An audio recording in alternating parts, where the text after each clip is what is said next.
अस्सलाम वालेकुम स्टूडेंट्स। उम्मीद करती हूँ आप सब खैरियत से होंगे। आज हम जो है वो लेसन नंबर 12 देखेंगे PSC 201 के कॉलोनियलिज्म के बारे में हम यहाँ पे पढ़ेंगे। चैनल पे नहीं तो प्लीज़ चैनल को सब्सक्राइब करके वीडियो को लाइक और शेयर करें। अच्छा स्टूडेंट्स, आपको लगता होगा कि ये छोटे छोटे लेक्चर्स हैं हमारे पास PSC 201 के, बट जितने ये छोटे लेक्चर्स हैं ये इतने ही जो है स्टूडेंट्स हमारे पास बहुत ही ज़्यादा कंसेप्चुअल भी है। इन चीज़ों को छोटा समझ के ज़्यादा आप इनको इग्नोर भी मत किया करें या इजी ना लें। थोड़ा सा इसको जो है वो याद करना, इसके कंसेप्ट जो है वो क्लियर करना थोड़ा जो है वो डिफ़िकल्ट है। ठीक है। आज हम कॉलोनियलिज्म के बारे में पढ़ेंगे, कॉलोनियलिज्म क्या होता है। ठीक है, तो चलते हैं हम अपने पॉइंट की तरफ। जी स्टूडेंट्स, कॉलोनियलिज्म जो है वो एक ऐसी चीज़ है जो पॉलिटिक्स, लॉ, इकोनॉमी, कल्चर और सोसाइटी सब पर जो है वो अपना इफ़ेक्ट डालती है। ठीक है, यानी जो पुरानी स्टेट्स हैं यानी कंट्रीज़ हैं जो दूसरे मुल्कों को कॉलोनलाइज करती थी, उन्होंने जो है वो ख़ुद कॉलोनलिज्म को डिफ़ाइन नहीं किया, लेकिन कुछ स्कॉलर्स ने जो है वो इस पर रिसर्च की है। ठीक है, और इस बारे में बताया भी है, लिखा भी है। जैसे कि ऑक्सफोर्ड इंग्लिश डिक्शनरी के मुताबिक कॉलोनी जो है एक ऐसा वर्ड है जो 14th सेंचुरी में यूज़ होता था, और इसका मतलब होता था कि रोमन लोगों का जो नए एरियाज़ में सेटल होना, आउटपोस्ट यानी कि छोटी बस्ती बनाना, या जो है वो दूसरे लैंड्स पर जो है वो कब्ज़ा कर लेना, ये हमारे पास क्या कहलाता था? कॉलोनी कहलाता था। ठीक है, 14th सेंचुरी की बात हो रही है। लेकिन कॉलोनियलिज्म जो है वो मॉडर्न सेंस में 19th सेंचुरी के जो है वो तकरीबन आसपास जो है ये पॉपुलर हुआ था, कि जब यूरोप के कंट्रीज़ दुनिया के डिफरेंट पार्ट्स पे अपना कंट्रोल यानी इस्टेब्लिश कर रहे थे। ठीक है, तो मतलब क्या हुआ कि कॉलोनियलिज्म बेसिकली मतलब है जब एक कंट्री अपनी पावर यूज़ करके दूसरे कंट्री को कंट्रोल करती है। ठीक है, उनके रिसोर्सेज और लोगों पे अपना इन्फ्लुएंस डालती है। ये सिर्फ पॉलिटिक्स या इकोनॉमी का मामला नहीं बल्कि कल्चर और सोसाइटी पे भी इफ़ेक्ट करता है। तो इसका कंसेप्ट यूरोप में 19th सेंचुरी के आसपास तकरीबन जो है वो ज़्यादा कॉमन हुआ था। ठीक जी स्टूडेंट्स, आपने जो है इसका जो मेन आपकी जो डेफिनेशंस बनती है, एक तो स्टार्ट में ये लिखा हुआ है ना, कॉलोनियलिज्म इज़ एन एलुसिव कॉन्सेप्ट। ये तो ठीक है, बट ये जो इंपॉर्टेंट लाइन आपकी जो स्टार्ट होती है, it is a political, a legal and economic, a cultural and a social phenomenon. ये आपकी जो है वो इंपॉर्टेंट लाइन है, ये अपने अच्छे से याद कर लेनी है। इसके बाद आपने ये देखना है कि ऑक्सफोर्ड इंग्लिश डिक्शनरी में ये कौन सी सेंचुरी में कॉलोनी आया था? 14th सेंचुरी में आया था, बट ये फेमस कब हुआ था? 19th सेंचुरी के आसपास हुआ था। ठीक है, ये आपने जो है वो अच्छे से देख लेना है। क्लियर?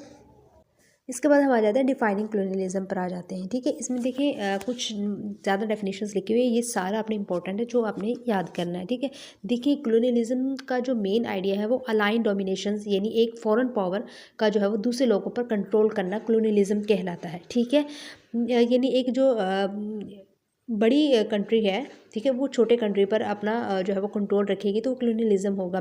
तो ये बेसिकली होता ये है कि एक कंट्री अपनी पावर यूज़ करके दूसरे मुल्कों और उनके लोगों पर अपनी हुकूमत करना, ये कॉलोनियलिज्म कहलाएगा। ठीक है, इसका मकसद अक्सर उनके रिसोर्सेज जैसे कि मालो दौलत होती है, लेबर्स हो गए, मार्केट्स हो गए, उनका जो है फ़ायदा उठाना होता है। ठीक है, सिंपल लफ्ज़ों में ये कहा जाएगा कि कॉलोनियलिज्म एक सिस्टम है जहाँ एक कॉलोनियल पावर एक अलग रेस या ग्रुप के लोगों पर रूल करती है, जो अलग लैंड में जो है वो रहते हैं, यानी जो अलग दुनिया के लोग होते हैं उन पर अपना कंट्रोल रखती है।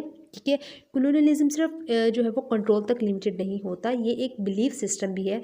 कॉलोनाइजर्स जो है वो अक्सर सोचते हैं कि उनके कल्चर, वैल्यूज़ और सिस्टम कॉलोनाइज्ड लोगों से जो है वो बेहतर हैं, इससे जो है वो उनका डोमिनेशन जस्टिफाई होता है।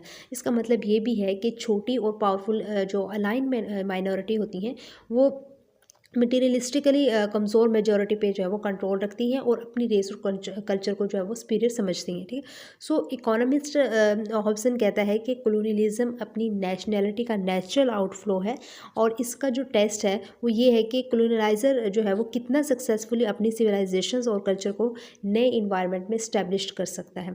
ठीक है, तो यहाँ पे भी जो है ये सारी इंपॉर्टेंट चीज़ें हैं, यहाँ पे कॉलोनियलिज्म की मुख्तलिफ तरह की डेफिनेशंस बताई गई, तो वो सारा आपने याद करना होगा। ठीक है, इसके बाद हम आ जाते हैं जजिंग कॉलोनियलाइजेशंस, यानी कॉलोनियलाइजेशंस को जज करना, कैसे करना है। ठीक है, क्या करना है।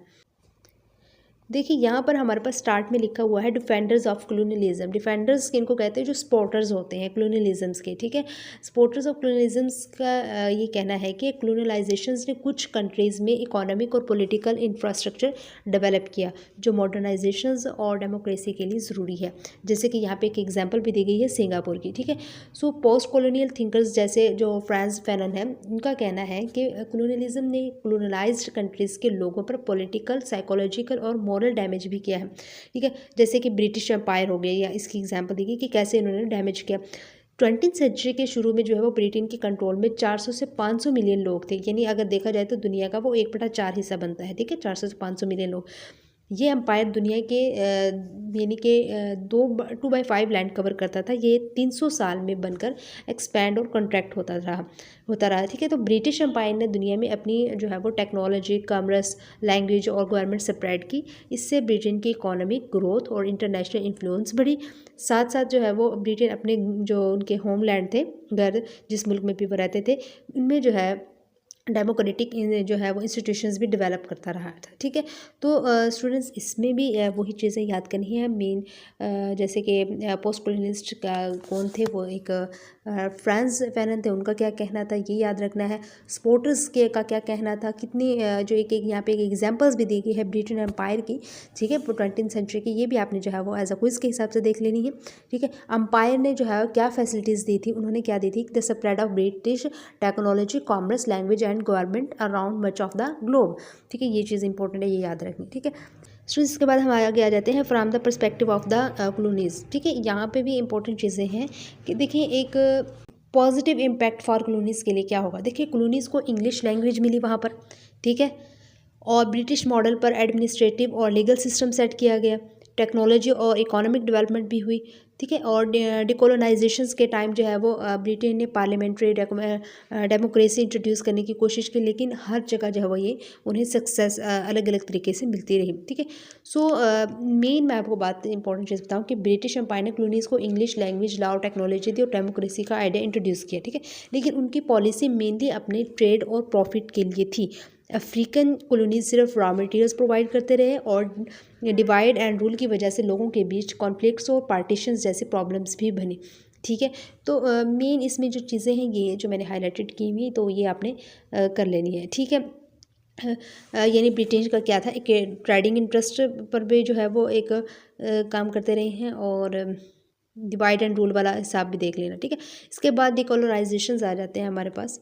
इसमें स्टूडेंट्स हम क्या देखते हैं कि डिकोलोनाइजेशंस यानी कॉलोनियल रूल का जो है वो ख़ात्मा हो जाना डिकोलोनाइजेशंस कहलाता है, ठीक है। मतलब डिकोलोनाइजेशन का मतलब क्या हुआ कि कॉलोनियलिज्म का अपोजिट, यानी जब कॉलोनीज़ अपनी इंडिपेंडेंस ले लेती हैं और फॉरेन रूल ख़त्म होता है, ठीक है, वो डिकोलोनाइजेशंस कहलाता है। यानी एंटी कॉलोनियल फीलिंग्स पहली बार 18वीं सेंचुरी में दिखी थी, जैसे यूएस में जो है वो इंडिपेंडेंस मूवमेंट, ठीक है।